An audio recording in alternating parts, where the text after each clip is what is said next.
is staying in them. And despite the look at the, it was good. It felt like every Call of Duty campaign put together.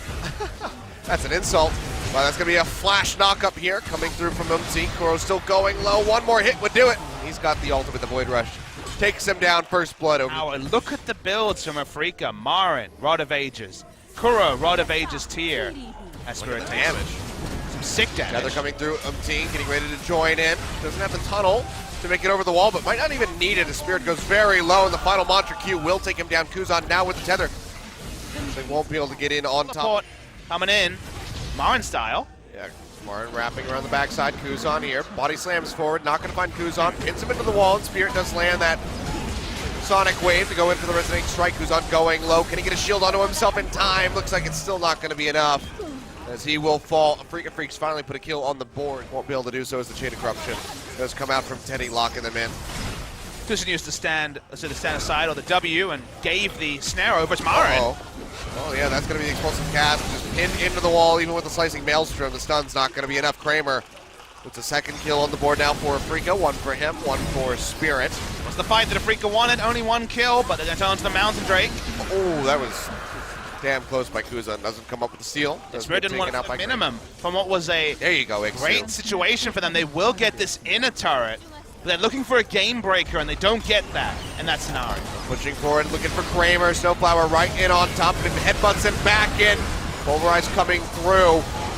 And that's just going to be the first one going down. Teddy, as the goal gets picked up here for Kuro. Umti dangerously low. A couple more shots from the Baron would take him out. He has to hightail it. Now Afreeca, they're just going to go ahead and start this one up. Snowflower, I mean, had the engage, had Kramer. What you would have thought would be dead no rights, but just could not find the lethal damage, and now it's going to be Baron going over to Afreeca Freecs. They thought they had the pick, but the rest of Afreeca was there looking for another pick. Speaking of, onto Kuzan. No ultimate for Marin. Cast, so it seems like he might be able to walk out of this one with his life. Spirit goes forward, helps take down Snowflower. Another kill over to Afreeca. And it looks like they'll be able to catch him. Yep, he even hit the ult. Very nice. All right, it's just going to be the solo kill. Uses his cleanse, just a party cleanse there. Could have had a forward turret, so they've tied that up. And now they're looking for an Elder Dragon, so two buffs, not the greatest, but Cloud and Mountain going to be amplified. I like to feel like Afreeca Freecs will always play at minimum a certain percentage of a perfect game. So far they've had two true perfect games, but there's always little passages of plays, especially in Killable in this game.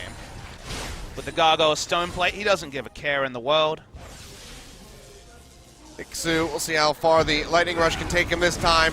We'll juke out. Not get popped up by that Glacial Fissure, but he'll still die. Kramer just does all the damage. That was his...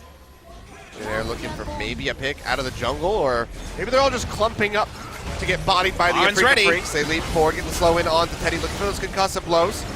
Gets knocked back up the lane a little bit there by the explosive cask as Spirit goes forward. Looking for Snowflower, he's just going to take it out. Kramer yet again finding the kill.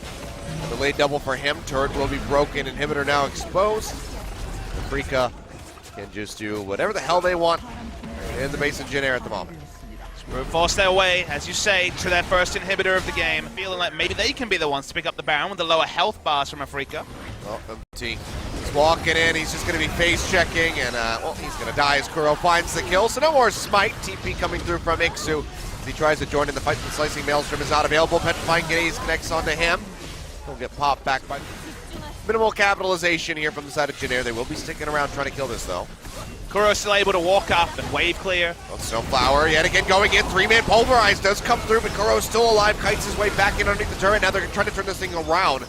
Teddy going low, jumps over the wall. Spirit on his heels, pops the concussive blows, kicks him back in. And is just looking to deliver him into the rest of the squad for the kill, and Kuro will be able to snatch that one up. Kuzan, the only remaining... He's back alive, so maybe the game won't end on this push, but you know, it's like it's kind of been on that wind-up for about the last 5 minutes or so. Second inhibitor crashed down by Afreeca Freecs. Still 35 seconds for Teddy. So maybe they'll try and close it right now. Seems like that might be the case here as Kramer is still full HP. Umti going forward, looking for the hit, but the Petrifying Gaze locks him up yet again. Straight into concussive blows. And Kramer finds another kill for himself on this side. And now 12-2. the overall scoreboard. Not sure how many of these are his, but you have to imagine it's a damn lot of them.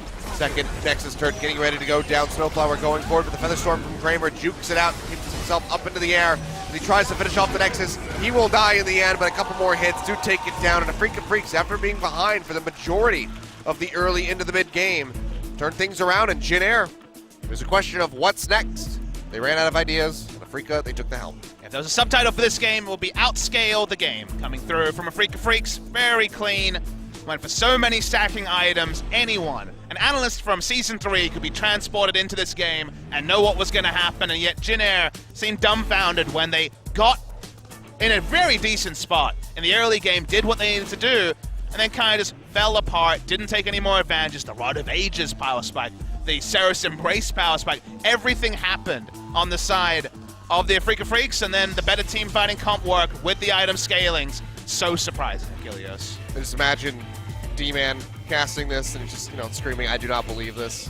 I think he would have very much believed this. Yeah, I think it's pretty straightforward there. He would have held his